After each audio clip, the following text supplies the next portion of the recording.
La suite et la fin, c'est toujours avec nos experts Dominique Lacmont, Donatien Ouesso et coach Kwame à Klesso et So. On est au Togo depuis 4 ans. Les écoles normales d'instituteurs ENI étaient en veilleuse. Désormais, elles reprennent service sous la domination des écoles normales de formation des professeurs d'école.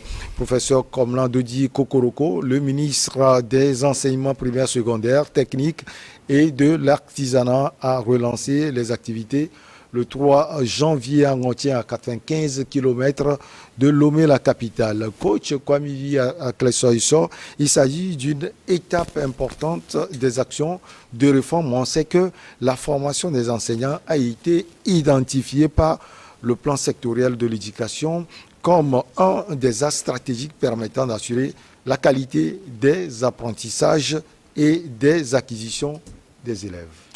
Malgré le fait que tu m'envoies directement sur le Togo, je vais faire quand même une bifurcation sur le Tchad avant de revenir ici. Ouais.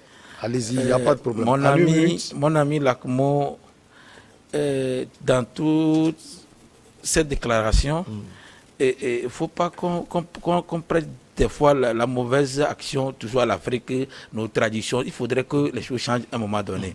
Quand ce n'est pas bien, ce n'est pas bien. Le président non plus n'a pas trouvé de preuves avant de vouloir destituer le chef de la police.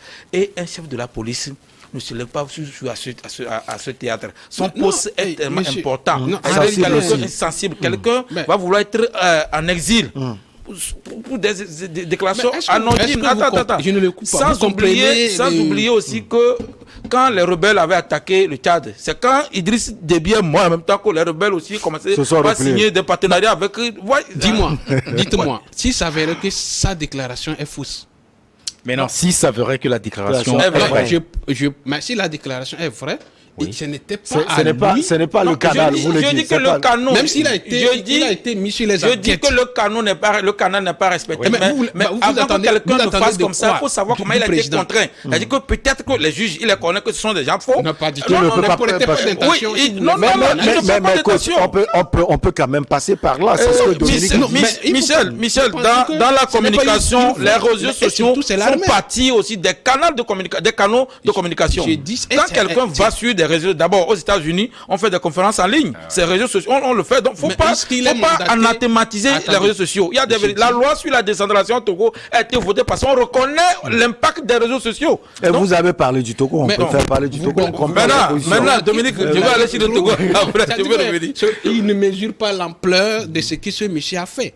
Non, je mesure l'ampleur. Je dis que la justice se saisit de cette personne pour qu'il réponde de ces actions. Quand quelqu'un sort d'un pays, avant de faire des déclarations, il faut voir toutes les menaces que la personne a reçues. Sans oublier que lui, il est l'oncle du président. Donc il y a un problème familial qui est en train de régler là-bas. Il est habilité à donner certaines informations. Je dis qu'étant le chef de la police, il y a des déclarations qui sont dans l'ordre du pouvoir. On comprend, on revient au Togo. Je reviens au Togo. Vous revenez à ma question. Sauf que les gens, j'ai écrit les journaux qui la relancent, on n'a pas relancé, c'est maintenant on lance ces écoles. Parce que c'était l'ENI. Quand il y a l'arrêté ou décret ministériel c'est l'arrêté plutôt, qui a transformé l'ENI en école de tout ça, ça n'a pas travaillé. Puisque l'ENI déjà, ça ne fonctionnait plus. Maintenant, quand le président, le ministre, le professeur Kokoroko, qui est aussi le président de l'UVC, a lancé, il y a tous les problèmes que les gens n'ont pas compris dans. C'est bien de faire le lancement, mais ce qu'on est en train de dire actuellement, quand tu sors de cette école-là, tu ne seras plus, on ne va pas t'utiliser directement dans l'enseignement. Tu peux finir là-bas, être chômeur encore et attendre s'il y a un concours, tu le passes. Ça voudrait dire que quelqu'un qui a peut-être licence ou master et qui ne se lance pas, aller encore faire 2 ans là-bas parce que je pense que c'est 2 ans, il faut faire 21 000, ça fait 42 000. Tu vas faire là-bas, tu vas encore ressortir et chômer. Donc, c'est comme si tu passes. Vous voulez dire que l'emploi n'est pas garanti. Non. C'est une étape pour acquérir à ce niveau. Ce qui est bien dans cette histoire, peut-être, c'est au moins ceux qui ont été formés ou ces diplômés vont se chercher dans les écoles privées, au moins. Sinon, dans la fonction publique. C'est saturé, vous voulez dire. Non, c'est que si, avant l'ENI, là, quand vous finissez, lycée, vous êtes déjà déversé dans l'enseignement. Maintenant, tu peux finir cette formation, on n'utilise pas s'il n'y a pas un concours. C'est ça le danger. Donc, je pense que c'est bien qu'il y ait ces écoles. Mais le problème maintenant, est-ce que les gens vont accepter d'aller sur une formation et venir rester à la main? Puisque c'est sur études de dossier, on les recrute. Maintenant, ils n'ont même pas de. Avant, ils avaient 21 000 à 26 000 de bourse. Maintenant, il n'y a plus ça aussi. Donc, c'est comme si moi, aujourd'hui, si j'ai au moins niveau minimum le bac, je peux aller m'inscrire pour m'être formé, mais je me forme pour moi-même.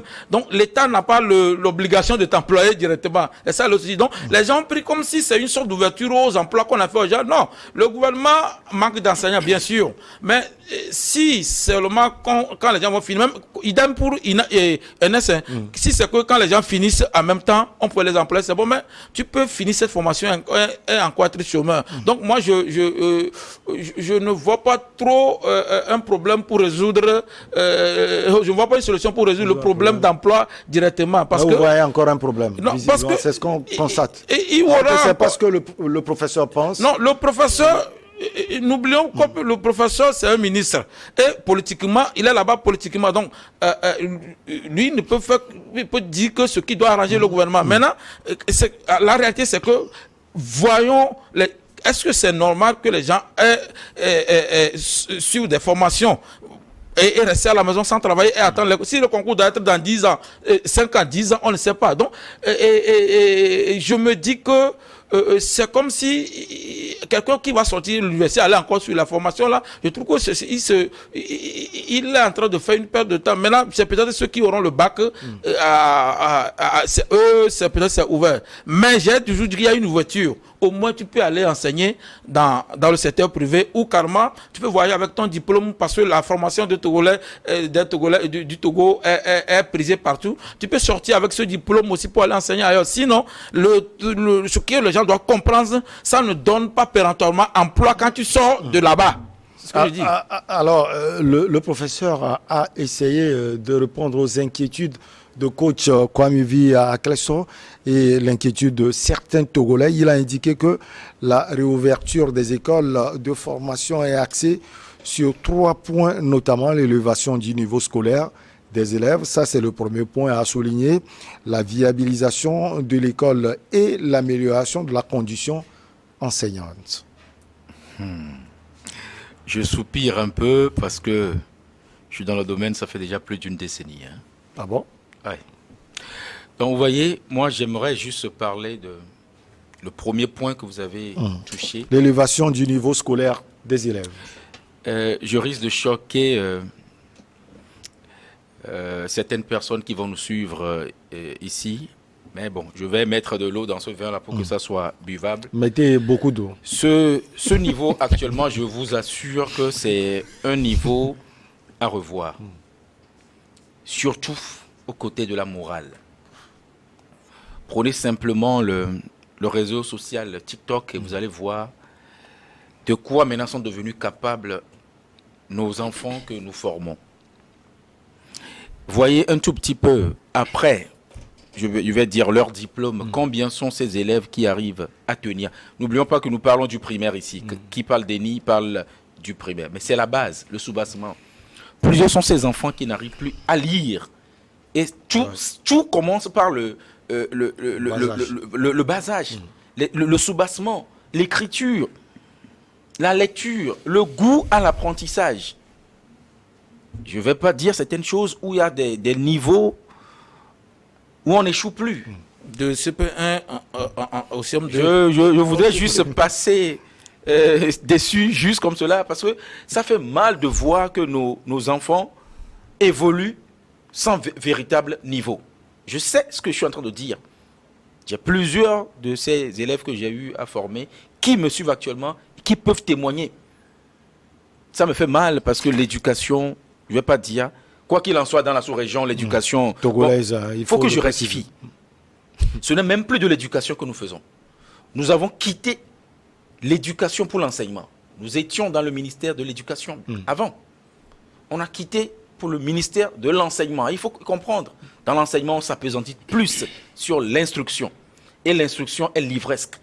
L'éducation englobe et l'instruction, et on peut dire encore l'éducation, mais l'éducation est en train de se perdre. Regardez ce qui se passe actuellement avec nos élèves qui choisent leurs enseignants comme s'ils étaient des égaux, sans oublier la responsabilité des parents. Ça doit être un débat sur l'école, l'éducation qu'on mènera.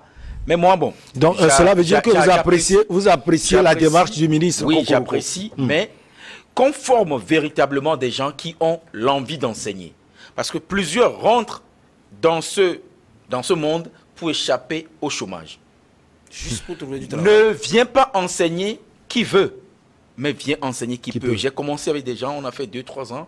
Actuellement, ils sont au port, ils sont, etc. Je vous ai dit, je ne veux pas donner l'âge réel, mais je dis plus d'une décennie. Hein. Il faut tenir, il faut aimer le métier avant de le faire. Mais nous voyons, c'est sur le niveau académique qu'on recrute. Nous avons eu des enseignants de par le passé qui n'avaient que le BEPC, mais qui enseignaient plus que des professeurs d'université. Des académiciens, quand ils parlent actuellement, prenez un étudiant qui veut soutenir un master, qui va utiliser du Google pour corriger ce qu'il a à écrire. Donnez-lui le micro pour s'exprimer devant vous 5 minutes. Il ne tiendra pas. Quelle est l'éducation que nous sommes en train... Quel est l'enseignement? Quelle est l'éducation? L'amalgame est là maintenant. On parle d'éducation, mais en vrai, c'est l'enseignement. L'enseignant n'est tenu qu'à faire le programme qu'on lui dit de faire. Vous voulez aller en dehors de ça, vous risquez d'être rattrapé par l'année. Donc, vous êtes schématisé par semaine avec la nouvelle approche maintenant qu'on appelle l'APC.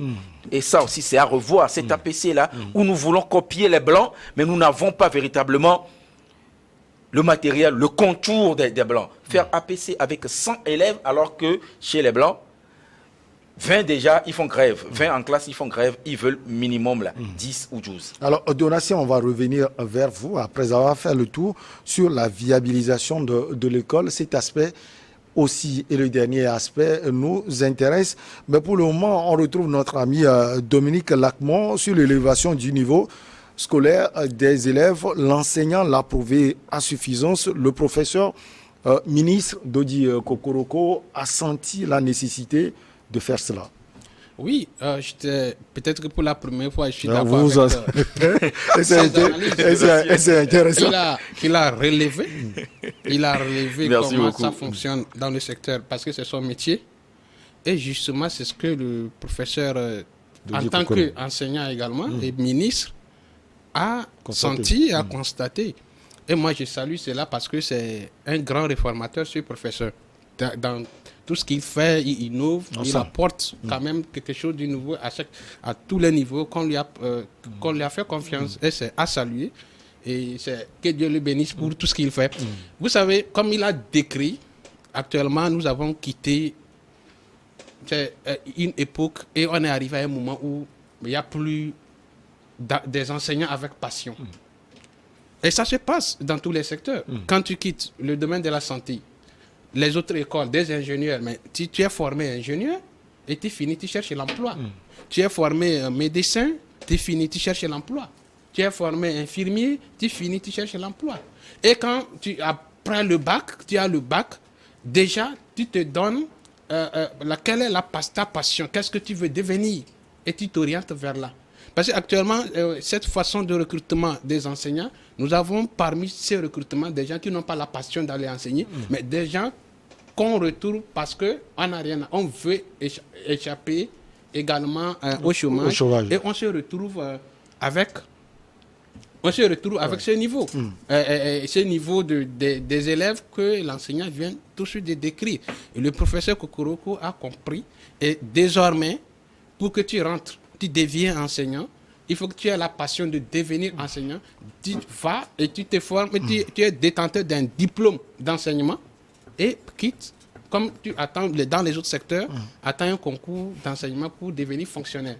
Donc ça va éviter l'amalgame de tout ça. C'est-à-dire qu'on aura désormais des enseignants avec passion qui ont cette volonté d'aller donner et nous allons éviter ce niveau bas qu'on constate chez les élèves actuellement. Donc c'est une bonne chose. Je pense que Et ça il faut éviterait encourager le dans le ministre. secteur de l'éducation, le niveau des élèves va être relevé et bien sûr, on aura une éducation meilleure. Éducation meilleure. Ce qui intéresse le coach Kwame Issou Clessor, lui l'a dit tout à l'heure, c'est après la formation, le chômage qui, si on peut le dire, qui s'installe. C'est ça, non? Vous, c'est ce domaine que vous touchez plus. Ou bien ce point. Là, moi, je me réjouis qu'il est en train de faire de la politique. Félicitations. Tu vois, quand vous allez sur le terrain, ça fait 10 ans que je forme j'analyse les situations, je ne fais pas de les la politique. étudiants, les lycéens qu'on cherche sur l'entrepreneuriat en milieu scolaire.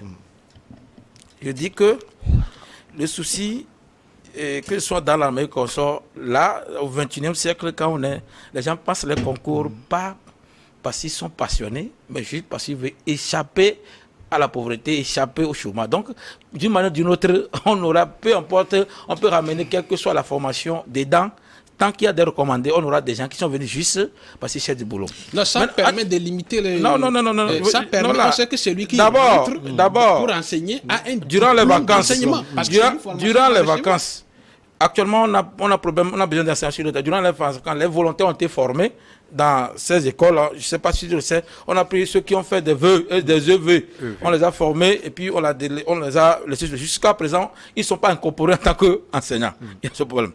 Et le second aspect de ce que je dis, éducation, quand vous allez en latin, ça voudrait dire que faire développer quelque chose, faire sortir. Donc, on devait faire sortir des capacités des élèves. Maintenant, ce qu'on est en train de dire, ce qu'on est en train de faire dans les écoles, c'est que quelqu'un, moi je ne vais pas prendre celui qui a le bac, quelqu'un qui fait l'université, il a la licence. Quand il a la licence, déjà il y a la licence fondamentale et conscience. On sait déjà ce que la personne peut faire. La licence fondamentale et la licence professionnelle sont là. La licence professionnelle fait que la personne est déjà apte à enseigner. Quand vous allez à l'université, il y a INSEE, Institut national des sciences de l'éducation. Quelqu'un qui sont de l'INSEE, normalement, est prêt pour enseigner.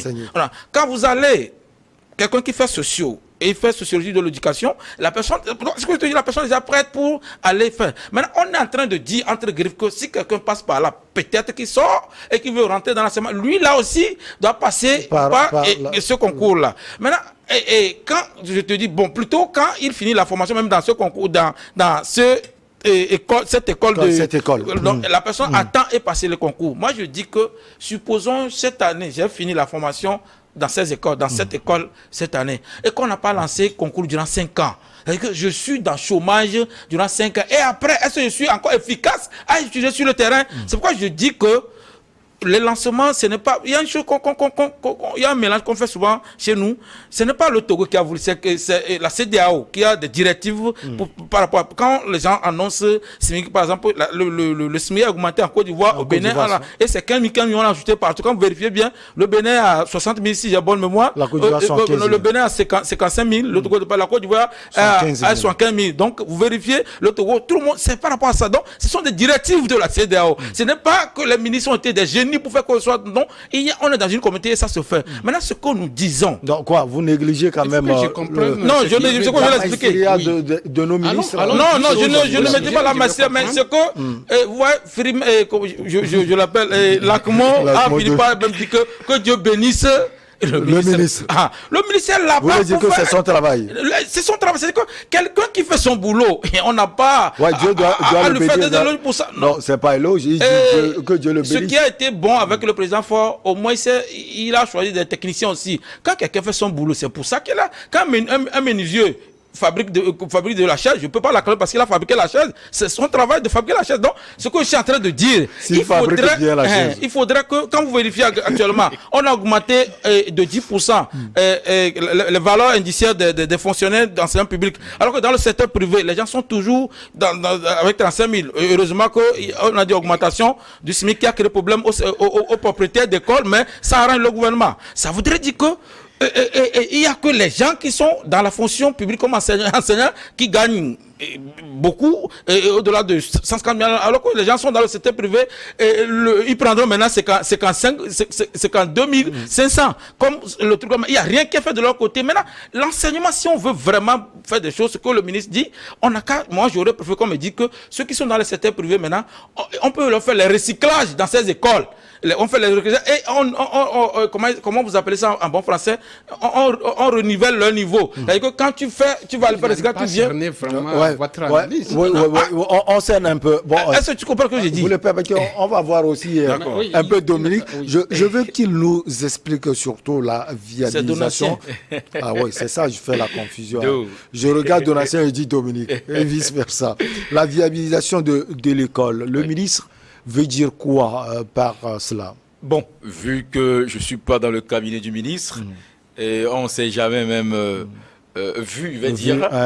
Mais vous êtes surtout enseignant, vous êtes professeur d'anglais et d'EV. Ce sont quand même des matières importantes. On est dans l'anglais. Et puis l'EV, c'est la base, hein, c'est très important. Oui, c'est la langue locale. C'est ça même. Donc, quand on parle de ce deuxième point, je pense, ici d'abord, je vais saluer, ce n'est pas féliciter, saluer l'action du gouvernement qui est celle-là de démultiplier les salles de classe dans les différentes contrées du pays. Ce n'est pas, comment on appelle, une faveur qu'on est en train de faire à la population, mais c'est leur boulot.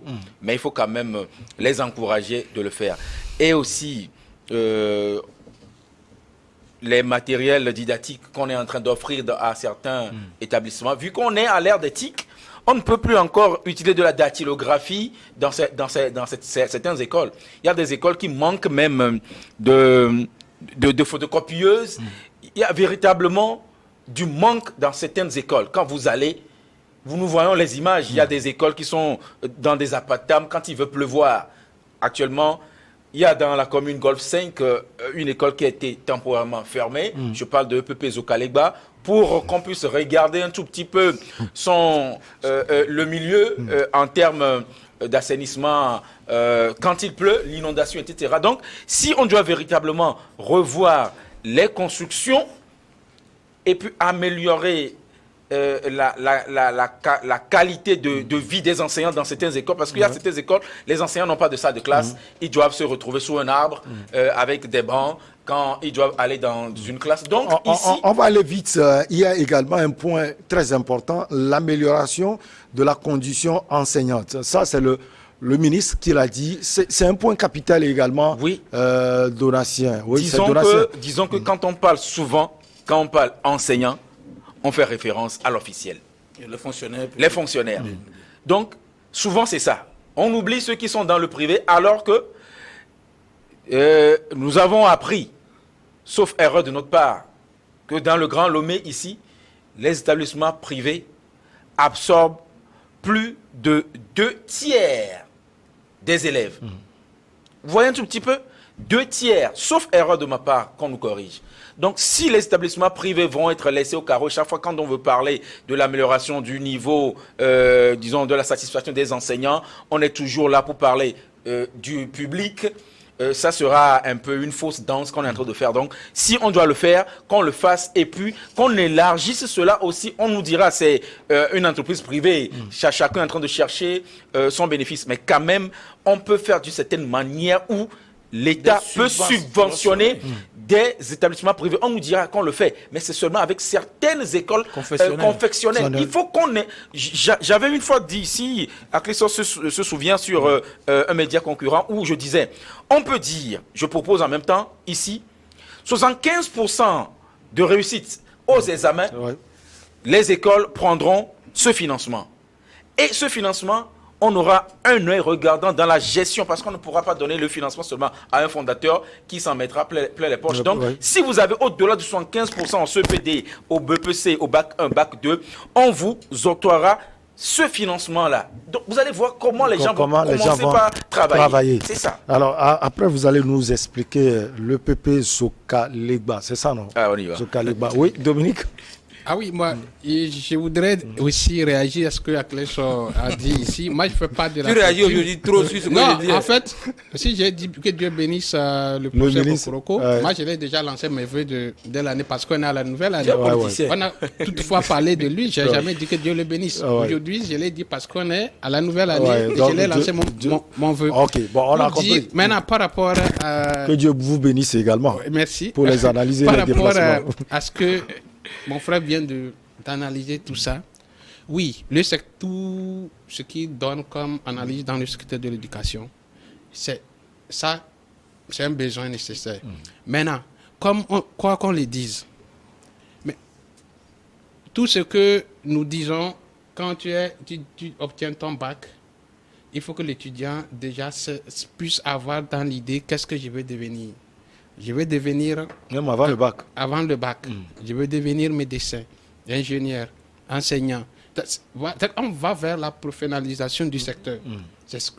Moi, c'est mon vous avez l'impression que les gens, ils ont le bac en main, ils cherchent de l'emploi, on n'a pas la passion, on n'a pas les capacités, on se lance dans l'enseignement. On a l'impression que c'est lorsqu'on cherche tout, on ne trouve pas, qu'on revient vers l'enseignement. Et quand on est dedans, on pense que ce n'est pas un métier. Les gens sous-estiment la fonction enseignante. Et quand on est là-bas, on pense alors que c'est un métier important. Voilà. C'est l'enseignant qui forme les gens. Au lieu de le faire avec passion, non, des gens ne se donnent pas et on attend la fin pour qu'on dise non, le salaire est tombé, on va aux récoltes. Maintenant, le professeur Kokoroko dit, il faut qu'on crée comme ça une école pour que les gens aillent là-bas avec passion. J'ai mon diplôme d'enseignant, mais je n'ai pas encore admis à la fonction publique. Je me débrouille dans les privés. Comme ça, c'est fait avec la santé. Je suis infirmier, je suis médecin, je suis ingénieur génie civil. Les gens sortent de l'INSI, ingénieurs. Ils n'ont pas du travail. Les gens sortent il y a les écoles universitaires, affaires sociales. Ils n'ont pas du boulot. Mais ils commencent dans les privés, dans les secteurs.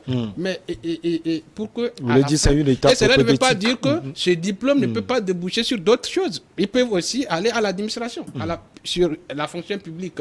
C'est ça le ministre veut éviter. Il faudrait qu'il est en train de spécifier. Quand tu as ce diplôme, c'est pour enseigner. C'est pour enseigner. Donc là-bas, on aura déjà si tu n'arrives pas à enseigner, tu peux et ça réduit considérablement. On va sans doute créer aussi les cadres. Ça réduit considérablement. Oui. Les cadres d'enseignement. Tout ce qu'on observe au niveau de l'enseignement, et ça va contribuer à relever le niveau des élèves. Parce que ce sont des enseignants qui sont là-bas avec passion, qui ont aimé la fonction enseignante, qui se sont inscrits dans ces parcours pour devenir enseignants. Maintenant, en ce qui concerne les autres parcours, comme le dit le frère Akles, quand tu es dans le parcours fondamental, puis aspiré, donc là-bas c'est une ouverture. Après, il faut se spécialiser. C'est-à-dire que par exemple, tu as une licence en mathématiques, tu es appelé à aller... À faire quoi? Non, mais c'est-à-dire que tu as un master ou bien une licence en mathématiques, tout est ouvert pour toi pour te spécialiser. Coach, donc, tu peux te spécialiser dans tous les domaines que tu veux. Coach, et là, 20 secondes, s'il vous plaît. Ça ne change rien aux enseignements fondamentaux qu'on fait actuellement à l'université. C'est juste des écoles professionnelles que le professeur a créées. On comprend mieux. Alors, d'abord, comme ce n'est pas le professeur qui a créé, c'est le gouvernement qui l'a créé. Ah oui, c'est pas le professeur. Si les conditions des enseignants, du moins du secteur privé, intéressent le ministre et le gouvernement, je pense qu'il devait avoir une subvention pour les écoles privées. Donatien allait avec le président, il ne va pas là-bas. Supposons que quelqu'un a 20 enseignants à qui il paye 40 000. Si le gouvernement peut prendre 10 enseignants là-bas, ça veut dire qu'on obligerait le propriétaire à payer 80 000 aux 10 enseignants. Il ne fait que débourser les mêmes sommes qu'il déboursait avant. Et le gouvernement prend en charge avec le programme, les mécanismes de ANP qu'on soit là pour que au moins ça peut être efficace. Vous voyez, l'enseignement sur du cours primaire a été bâclé juste quand le phénomène de gratuité scolaire est arrivé. C'est là où il y a des situations. Sur le secteur privé, dans n'importe quel pays, c'est le secteur privé qui évolue, qui fait donner la richesse au pays. Quand on va aller mieux dans le secteur privé, je pense que ça va aller partout. Et on ne fait pas la promotion de la fonction publique. On fait maintenant, avec l'histoire que le gouvernement met en place, c'est pour que les gens aillent vers le secteur privé, l'entrepreneuriat. Maintenant, on ne peut pas rendre la fonction publique très intéressante aux gens et comment dire, l'autre comme parcours de combattants, et les gens vont aller là-bas, ils vont toujours tous aller à la fonction publique. Donc on n'a qu'à essayer de reniveler le niveau pour que les conditions réellement des enseignants changent. Mais c'est quand le gouvernement peut subventionner les propriétaires. Les 52 500, actuellement les gens, on a commencé les cours depuis septembre. Quand on dit de payer en septembre 52 000, ça veut dire que le budget que les écoles ont fait depuis pour payer, ça va, on a bousculé l'emploi et comment ça ils vont changer, je sais pas. Donc merci au gouvernement qu'il vienne au secours. On va revenir sans doute sur ce sujet peut-être la semaine prochaine. Merci infini à vous, Kwame Akles Soiso. Vous êtes consultant et coach en politique et en entrepreneuriat. Merci également à notre ami Donatien Awouisso. Il est analyste politique. On vient de comprendre, il est également enseignant et puis conseiller municipal. Merci à Dominique Lacmo, analyste politique, secrétaire général et porte-parole du mouvement Foi à la force du Togo. Merci également à vous. Vous nous avez suivis toute la semaine. On se retrouve donc la semaine prochaine à partir de lundi pour d'autres aventures. À très bientôt. Excellent week-end à tout le monde.